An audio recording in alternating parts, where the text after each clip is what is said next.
আমি ভুটানে। ইয়েস, আমি ভুটানে বন্ধুরাই, দেখুন চারিদিকে ভুটানের ভিউ। ফাইনালি আমরা ভুটানের গুম্ফা মন্দির পৌঁছে গেছি। এই যে দেখেন ওর গেট। আমরা এখন ভিতরে যাব। এই দিকটা আরো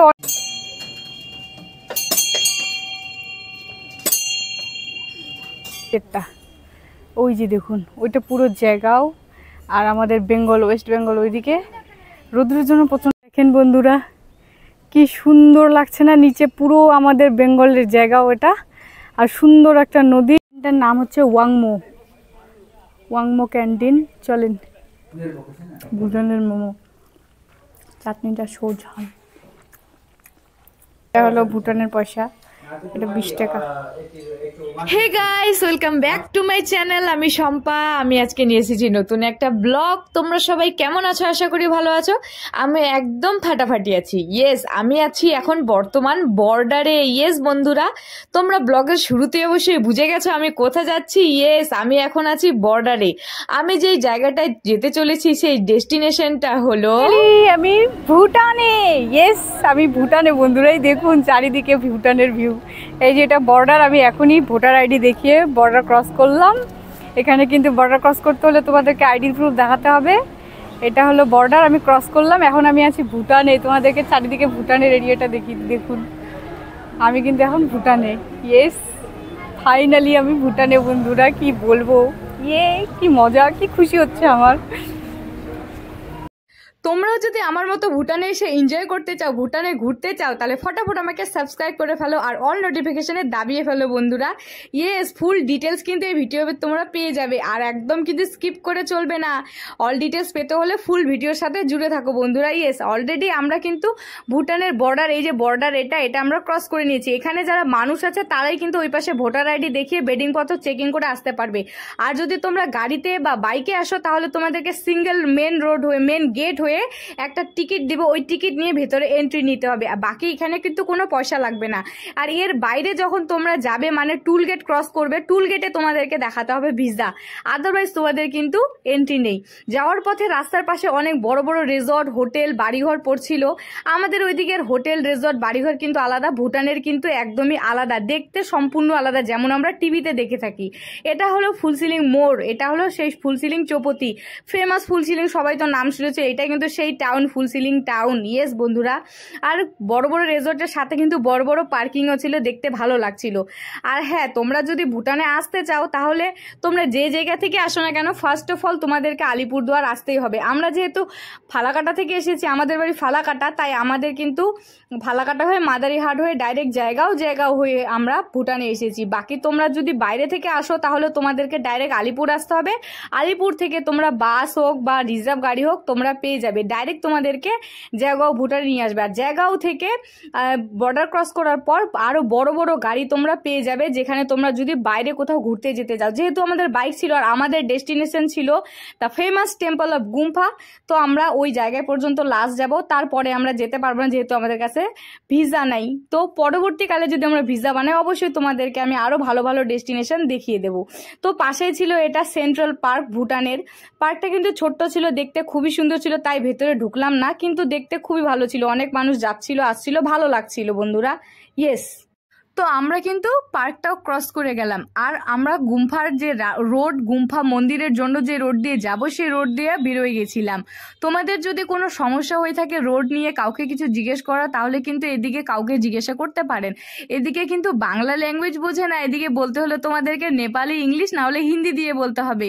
আর যদি ভুটানি ল্যাঙ্গুয়েজ জানে তাহলে তো কোনো প্রবলেমই নেই। ইয়েস, যেহেতু আমি একটু হালকা পাতলা নেপালি জানি, হিন্দি জানি, তাই আমার সেরকম সমস্যা হয়নি। যেতে যেতে কিন্তু আমরাও রাস্তা ভুলে গিয়েছিলাম, যেহেতু ভুটানের রাস্তা অনেক, চারিদিকে কোন রাস্তা কোন দিকে যায় আমরা সেটাই বুঝতে পারতেছিলাম না। তাই আমরা একটু ভুলে গিয়ে একটা মানুষকে ওখানে জিজ্ঞাসা করতেছিলাম যে দাজু, ভুটান গুম্ফা মন্দির কো রোড কতি হুঞ্ছ। তারপরে আমাদেরকে দেখিয়ে দিল যে সোজা রোডটা, এই রোডটা দিয়ে আমাদেরকে যেতে হবে। আমরা ভেবেছিলাম নিচের যে রোডটা ওটা, আর ওটা যায় কিন্তু ওই ফুলসিলিং এর ওই দিকেই, বড় বড় বিল্ডিং এর যে পকেট রোড থাকে ওই দিকে যায়। যাই হোক, ওই রোড দিয়ে আমরা যাইনি। আমাদেরকে দেখানোর পর আমরা কিন্তু এই রোডে উঠে গেলাম। আর হ্যাঁ, সব থেকে ইম্পর্টেন্ট যেটা কথা, এটা যেহেতু আলাদা কান্ট্রি তাই এদিকে কিন্তু অনেক কিছু রুলস আছে। আর সব থেকে ইম্পর্টেন্ট যেটা রুলস হলো, এদিকে কিন্তু হর্ন বাজানো একদম নিষিদ্ধ। ইয়েস বন্ধুরা, এদিকে যতই বড় বড় গাড়ি চলুক না কেন একদম হর্ন বাজানো নিষিদ্ধ ছিল। আমরা নিজেরাই হর্ন এক ফোঁটাও বাজাইনি। আমাদের সামনে যেগুলো গাড়ি আস্তে আস্তে চলছিল আমরা সেভাবে চলছিলাম। এই মোড়টার নাম বলা হয় ফুলসিলিং মোড়ই বলবো। এটা যে আমরা যে ডান দিকের রাস্তাটা ঘুরলাম এটা আমাদের কিন্তু গুম্ফা হয়ে যেটা যায় থিম্পু রোড। ইয়েস, আর বাদিক দিয়ে যে রাস্তাটা গেছিল ওটা কিন্তু আম্বো বলে একটা ব্রিজ আছে ওই দিকে যায়। আর ওটা একটা মেন বড় বাস স্ট্যান্ড আছে, যে বাস স্ট্যান্ড দিয়ে তোমরা ভুটানের বড় বড় জায়গায় যেতে পারবে, বা ভুটানের গ্রাম আছে যেগুলো ওগুলো যাওয়ার জন্য ওই বাস স্ট্যান্ডটা ওই দিকে পড়ে আর একটা ব্রিজ পড়ে। আর আমরা নিয়ে নিলাম যেহেতু ডান দিকে টার্নিং, এটা কিন্তু যা থিম্পো, যা ফেমাস থিম্পো। সবাই যদিও নাম শুনুনি তাহলে অবশ্যই গুগলে গিয়ে তোমরা সার্চ করে নেবে। অনেক বড় বড় ভিউ রয়েছে ওইদিকে। আমিও যেহেতু যাইনি, যেহেতু আমার এখনো ভিসা হয় নাই তাই, কিন্তু আমিও একটু একটু হলেও মোবাইলে দেখেছিলাম, মোবাইলে সার্চ করেছিলাম, তাই আমি তোমাদেরকে একটু বলে দিলাম যে থিম্পু কিন্তু অনেক ফেমাস জায়গা। ওখানে কিন্তু বরফ পাওয়া যায়, প্লাস অনেক বড় বড় বুদ্ধা টেম্পল আছে, অনেক সুন্দর সুন্দর জায়গা আছে। ইয়েস বন্ধুরা, পাহাড়িয়া জায়গা মানে তো সুন্দর হবেই। যাই হোক, আমরা যেতে যেতে দেখেন রাস্তার পাশে কত বড় বড় বিল্ডিং একদম পাহাড়ের ধারে ধারে। আমি তো দেখে ভয় পাচ্ছিলাম, বাপরে এদিকের মানুষ পাহাড়ের ধারে এত বড় বড় বিল্ডিং করে কি করে আছে, কি করে এরা পারতেছে? এদের কি ভয় নেই? এদের কি কি বলবো, এরা কিভাবে থাকতে পারে, সারা রাত ঘুমোতে পারে কোনো টেনশন ছাড়াই? আমি তো একদিন থাকলে মনে হয় টেনশনে মরে যাবো যে কখন যে আমি এই বিল্ডিং ভেঙে নিচে পড়বো। ও মাই গড, কি বলবো, সত্যি অসাধারণ ব্যাপার। এত পাহাড়ের ধারে এত বড় বড় বিল্ডিংয়ে মানুষগুলো থাকতে পারে, এটা কিন্তু ভাবার বিষয়। আমাদের পক্ষে তো থাকা অসম্ভব। যাই হোক বন্ধুরা, আমরা কিন্তু রাস্তা দিয়ে আস্তে আস্তে রাস্তা ভুলে যাচ্ছিলাম। ওই যে রাস্তাটা উপরে যাচ্ছে এটা কিন্তু একটা স্কুলের রোড। আমরা ভাবছিলাম হয়তো আমাদেরকে উপরেই যেতে হবে, কিন্তু উপরে না, আমাদেরকে কিন্তু ওই নিচ দিয়ে যে রাস্তাটা গেছে ওটাও কিন্তু পাহাড়ের চূড়ার ওই দিকেই যায়। তো যাই হোক, ফুলসিলিং থেকে কিন্তু আমাদের যে টেম্পল সেটা কিন্তু বেশি দূরে না। ওই যে তখন বোর্ডে লেখা আছে এটা হলো থিম্পু রোড, এটা কিন্তু ডাইরেক্ট থিম্পুই যাবে। সামনে কিন্তু টুল গেট আছে, টুল গেট থেকে তোমাদেরকে ভিসা লাগবে, ভিসা ছাড়া টুল গেটের পরে কিন্তু এন্ট্রি নাই। যাই হোক, আমাদের লাস্ট ডেস্টিনেশন সেটা হলো আমাদের এই যে বিখ্যাত টেম্পল গুম্ফা। আমরা কিন্তু কথা বলতে বলতে দেখেন গুম্ফা টেম্পলের ভিতরে কিন্তু চলে আসলাম বন্ধুরা। আমি আর আমার বর বাইকে এন্ট্রি নিয়ে নিলাম। ফাইনালি আমরা ভুটানের গুম্ফা মন্দির পৌঁছে গেছি। এই যে দেখেন ওর গেট। আমরা এখন ভিতরে যাব। এই দিকটা আরও অনেকটা উঁচু যাওয়া যায়, ওই দিক থেকে গেট আছে, আর উপরে ওদিকে যাওয়া যাবে না, বন্ধ। আর আমরা আসছি এই যে ওই সাইডটা দিয়ে। তো চলেন এখন গুম্ফা মন্দিরের ভেতরে যাই, প্রবেশ করি। জায়গাটা কিন্তু দারুণ। তো চলো এখন ভিতরে যাচ্ছি। প্রচণ্ড রৌদ্র মুখে লাগছে, দেখতে পাচ্ছেন মুখটা পুরো লাইট করতেছে। এই যে আমি ভিতরে প্রবেশ করলাম। এই যে ভিতরে ঢুকতেই দেখেন কি সুন্দর, এই যে দেখেন চারিদিকটা অনেক গাড়ি পার্কিং আছে। মন্দিরটা আর একটু ওদিকে ভেতরে, তোমাদেরকে চারিদিকটা একটু দেখিয়ে দিই। খুব সুন্দর লাগছে না? তো চলেন ভিতরে এবার মন্দিরে যাই। তো গাইস, ফাইনালি এখন আছি আমরা গুম্ফা মন্দিরের টিকিট কাউন্টারে। এই যে এখানে টিকিট কাউন্টার, এখানে 30 টাকা করে টিকিট, 60 টাকা। আমরা দুজন দুটো টিকিট করে নিয়েছি। এখন যাব ভেতরে। দেখুন চারিদিকটা মন্দিরে দেখিয়ে দিই কি সুন্দর। এটা হলো পার্কিং, এদিকে তোমরা গাড়ি টাড়ি যা আছে সব কিছু রাখতে পারবে। আর এখন যাব আমরা গুম্ফা মন্দিরের ভেতরে। তো চলো গুম্ফা মন্দিরের ভেতরে যাই বন্ধুরা। দেখলেন টিকিট কাউন্টারটা, আমি আর আমার হাজব্যান্ড দুজনে ভিতরে এন্ট্রি নিলাম। ভুটানের মন্দিরের চারিপাশটাই কিন্তু খুবই সুন্দর, চারিদিকটা অসাধারণ ছিল, সবুজই সবুজ, অনেকটা এরিয়া ছিল। আর আমরা কিন্তু ভুটানের অনেকটা উঁচুতে আছি। ইয়েস বন্ধুরা, মনে হচ্ছে না যে এতটুকু সময় আমরা ভুটানের এতটা উঁচুতে চলে এসেছি, কি বলবো। আর এই যে পাশেই যাওয়ার সময় ক্যান্টিনটা পড়ছিল, এটাও তোমাদেরকে আমি লাস্টে দেখিয়ে দেব। আর এটা হলো সেই গেট, পাশেই ছিল একটা বড় আশ্রম। ওই মন্দিরের কিন্তু মেন গেট সেই সুন্দর, দেখুন এদিকের বৌদ্ধ মন্দির, তাই এদিকের ঘর বাড়ি বললামই একদমই আলাদা। আর হলো গেটটাও দেখুন, আমাদের মন্দিরে যেরকম গেট হয় সেরকম না, এদিকের গেটগুলো মন্দিরের একদমই আলাদা বন্ধুরা। ইয়েস, ভুটানের মন্দির বলে কথা, বৌদ্ধা টেম্পল আলাদা তো হবেই, তাই না? যাই হোক, এই গেটটা থেকে এখন আমরা যাবো এই যে ডান দিকে হয়ে মন্দিরের গেটটা পড়ে, মন্দিরটা পড়ে। খুবই সুন্দর একটা অসাধারণ মন্দির। আর দেখেন চারিদিকটা দেখতেই পারতেছেন কি সুন্দর, চারিদিকে কিন্তু অনেক পাহাড়, অনেক বড় বড় পাহাড়। আর আমরা এখন আছি ভুটানের অনেকটা উঁচুতে। এতটুকু কম সময়ে এতটা উপরে চলে এসেছি, আমি নিজেই অবাক। আর সত্যি রাস্তাঘাটে এত টার্নিং আর এত উঁচু, বাইক নিয়ে আসতে একটু অসুবিধাই হচ্ছিল।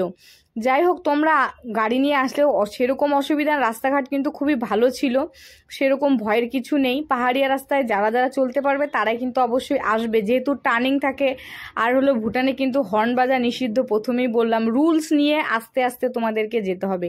আর এই মন্দিরের পাশেই দেখলাম, এখন বর্ষার টাইম হয় একটু ধস নেমেছে, আর দেখেন পাশেই একটা ছিল সুন্দর ভিউ, অসাধারণ ভিউ। দেখুন চারিদিকটা, ওই যে নিচে দেখতে পাচ্ছেন, এটা কিন্তু আমাদের ওয়েস্ট বেঙ্গল জায়গাও। আর চারিদিকটা দেখুন বন্ধুরা, অসাধারণ লাগছিল দেখতে, খুবই সুন্দর একটা ভিউ। আর এটা হলো সেই ফেমাস গুম্ফা টেম্পল। তো চলেন এখন মন্দিরের ভিতরে যাই, ভিতরটা একটু দেখি, খুবই সুন্দর। এখন একটু ভেতরে যাই মন্দিরটার।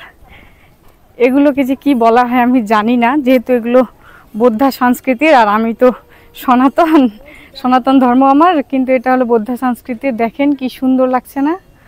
খুবই সুন্দর লাগছে দেখুন। এগুলাও হয়তো ওদের কোনো প্রে করার এগুলার অনেক মান্যতা আছে। ওই যে উপরে যাব মন্দিরে, তার আগে ভাবলাম তোমাদেরকে এই জায়গাটা দেখিয়ে দিই। দেখুন কি সুন্দর না? আমি তো ফার্স্ট টাইম আসলাম, মানে এর আগেও আসছিলাম, বাট সেরকম ভিউ দেখতে পাইনি। আজকে আসলাম এত ভালোভাবে ভিউটা দেখবো বলে, প্লাস তোমাদেরকেও দেখিয়ে দিলাম। কি বলবো, অমায়িক জায়গা বন্ধুরা, অসাধারণ জায়গা। আর চারিদিকটা এত সুন্দর পাহাড়, চারিদিকে সবুজে সবুজ আর বড় বড় পাহাড়। আমাদের ওয়েস্ট বেঙ্গলে দার্জিলিং, কার্শিয়াং যেগুলো জায়গা আছে, ঠিক সেরকমই বিশাল বড় বড় পাহাড়। মানে ভুটান মানে তো পাহাড় জানেন, সেম। আর এদিকে ওয়েদারটা অনেকটা ঠান্ডার ছিল, কিন্তু যেহেতু সূর্যে প্রচণ্ড রৌদ্র দিচ্ছিল, আকাশে মেঘ ছিল না, যদিও পাহাড় সাইড তো একটু হালকা হালকা মেঘ ছিল আকাশে, তবুও প্রচণ্ড টেম্পারেচার লাগছিল। কিন্তু আমাদের ওই দিক থেকে টেম্পারেচারের দিকে অনেকটা কমই আছে বন্ধুরা। দেখতে পারতেছেন আমার গলার ভয়েসে যে আমি ভালোভাবে কথা বলতে পারতেছি। তো চলেন এবার মন্দিরের উপরটায় যাই। জায়গাগুলো চারিদিকে খুবই শান্তশিষ্ট ছিল, একদম কি বলবো, কোনো সাউন্ডই ছিল না, শুধু ছিল মন্দিরের চারপাশে যে বৌদ্ধার টেম্পলে প্রে করার জন্য যেগুলো ঘোরানো হয়, সেগুলোর শুধু সাউন্ড। তো আমি এখন কথা বলবো না, তোমরা সেই সুন্দর সাউন্ডটাকে শোনো এবং উপভোগ করো। খুবই সুন্দর লাগছিল, মাইন্ডটা একদম পুরো ফ্রেশ হয়ে যাচ্ছিল। তো চলো তোমাদেরকে মন্দিরের চারিপাশটা আমি একদম সুন্দর করে ঘুরিয়ে ঘুরিয়ে দেখাই।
গাইস, ওই যে এগুলো ঘোরানো হচ্ছে, এগুলাতে অনেক নাকি মান্যতা আছে।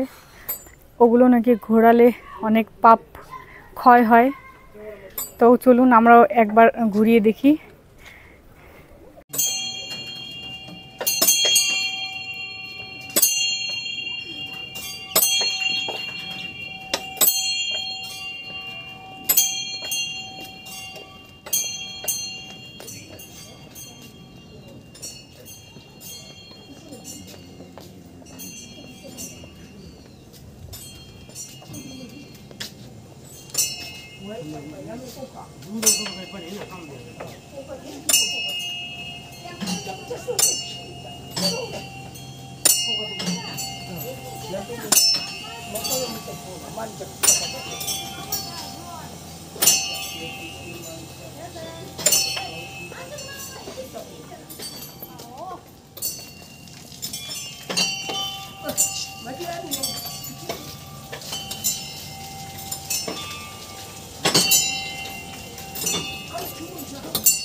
আরেকটু চারিদিকে মন্দিরটা দেখিয়ে দিই।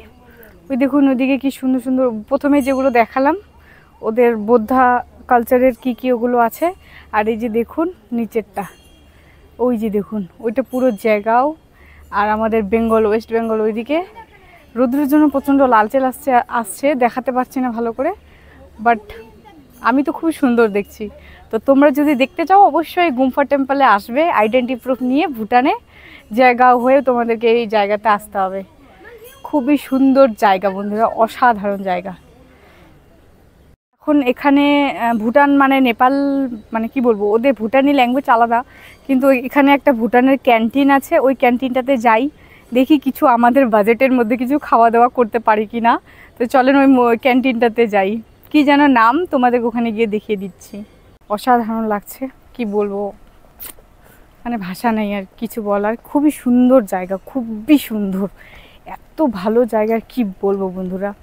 যাই হোক, এখন আমরা ওই ক্যান্টিনটার ওদিকে যাই। আমরা ক্যান্টিনটাতে চলে আসছি, ওই যে ওইদিকে মন্দিরটা, আর এই যে ওর পাশেই হলো এই যে সুন্দর একটা ক্যান্টিন। ক্যান্টিনটার ভিতরে এখন যাব, কিছু খাই। ক্যান্টিনটার নাম তোমাদেরকে দেখাচ্ছি। ক্যান্টিনটার নাম হচ্ছে ওয়াংমো ক্যান্টিন। চলেন ভিতরে যাই, এখানে মোমো টোমো অনেক কিছু পাওয়া যায়, চলো।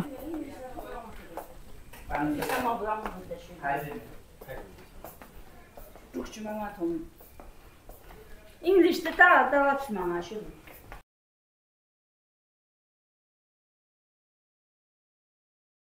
আমি নিয়ে নিলাম একটা স্প্রাইট আর খাবো এখানকার মোমো, ভুটানের মোমো দেখুন। খাই, হ্যাঁ এখন খাই আমি মোমো।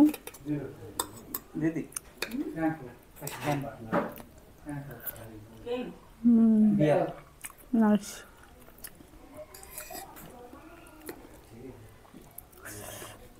চাটনিটা সেই ঝাল।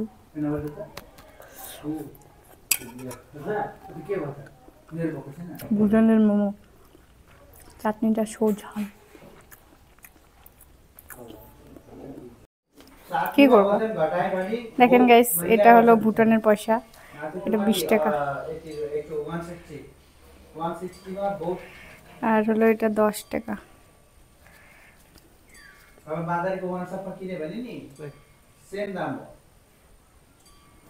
একটা 5 টাকা আছে, এটা 5 টাকা। খায় ক্যান্টিন থেকে খেয়ে দিয়ে বেরোয় গেলাম। এখন আমরা যাব আবার রিটার্ন ওইদিকে। তার আগে কিছুটা জায়গা তোমাদেরকে হালকা হালকা একটু দেখিয়ে দেবো। আর আমাদের মন্দিরটা ঘোরা শেষ। তোমরা কে কে আসবে অবশ্যই, জায়গাটা তোমাদের সবাইকে কেমন লাগলো অবশ্যই আমাকে বলবে। আর তো চলো, আমি মন্দির থেকে বেরিয়ে পড়েছি, বাকিটা তো আর তোমাদেরকে একটু দেখাই।